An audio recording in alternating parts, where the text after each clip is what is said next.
தாவேக்காவுக்கு சமாதி கட்டாமல் சாட்ட விடமாட்டார் அப்படின்னு நினைக்கிறேன். ஆதவ அர்ஜுனா சமீபத்தில் தேவையில்லாமல் தலைவரை சீண்டி பெரும் சிக்கலில் மாட்டியிருக்காரு. தலைவரோட ரசிகர்கள் சும்மாவே ஆடுவாங்க. இப்போ இந்த வளர்ந்து கெட்டவன் பேசின பேச்சால் வளர்ந்து கெட்டவனை தூக்கி போட்டு மிதிச்சிட்ருக்காங்க. கூடவே சாட்டை ஒரு விஷயம் ஒன்று பேசியிருந்தார். அதில் சாட்டை துரைமுருகன் என்ன சொல்லியிருக்காரு அப்படின்னா, அதாவது தலைவர் ரஜினிகாந்த் அவர்கள் ஜெயலலிதா அவர்களையே எதிர்த்தாங்க. அதுவும் எப்படிப்பட்ட ஜெயலலிதாவை, ஒரு இரும்பு பெண்மணியாக எல்லோரையுமே நடுநடுங்க வைத்த, அதாவது மந்திரியாக இருந்தாலும் காலையில் மந்திரி சாயங்காலம் எந்திரி எவனாக இருந்தாலும் தூக்கி வீசக்கூடிய அளவுக்கு பவர் படைத்த அயன் லேடியாக காலையில மந்திரி சாயந்தரம் எந்திரி என்று எவனா இருந்தாலும் தூக்கி வீசக்கூடிய எல்லா அமைச்சர்களையும் குனிய விட்ட, கார் டயரை ஹெலிகாப்டரை வந்து கும்பிட விட்ட 1996 அந்த அளவுக்கு பீக்கில் இருந்த ஜெயலலிதா அவர்களை எதிர்த்து பேசுகிறதுக்கே எல்லாரும் பயப்பட்ட காலத்தில் ஜெயலலிதா வந்து காரில் வந்தால் கார் டயரை கும்பிடுவாங்க, அந்தளவுக்கு குமிஞ்சிக்குவாங்க. அதே சமயம் ஹெலிகாப்டரில் போனால் கீழே இருந்தே அண்ணாந்து பார்த்து கும்பிடுவாங்க.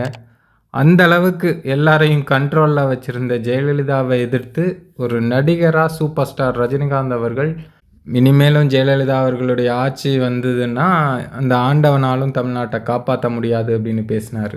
ஜெயலலிதா அவர்கள் இன்னொரு முறை இந்த நாட்டை ஆண்டால் இந்த நாட்டை யாராலையும் காப்பாற்ற முடியாது, அந்த ஆண்டவனாலையும் காப்பாற்ற முடியாதுன்னு சொல்லி சொன்னவர் சூப்பர் ஸ்டார் ரஜினிகாந்த். அதுக்கப்புறம் கூட தலைவரோட படத்துக்கு நிறைய படத்துக்கு பிரச்சனைகள் வந்திருக்கு. பாபா படம் உட்பட நிறைய படத்துக்கு பிரச்சனைகள்லாம் வந்திருக்கு. ஆனால் ரஜினிகாந்த் அவர்கள் எந்த ஒரு இடத்துலையும் எந்த ஒரு முதல்வர்கிட்டையும் போய் கையை கட்டி ஐயா என் படத்தை காப்பாற்றுங்க, என் படத்தை வெளியிட உதவி செய்யுங்கன்னு யார்கிட்டையும் கெஞ்சலை. பாபா படத்திலிருந்து பல்வேறு படங்களுக்கு பிரச்சனை வந்திருக்கு. எப்போது அவர் எந்த முதலமைச்சரையும் போய் கையை கட்டி நிற்கலையே, உண்மையிலே கட்ஸோட இருந்தார்.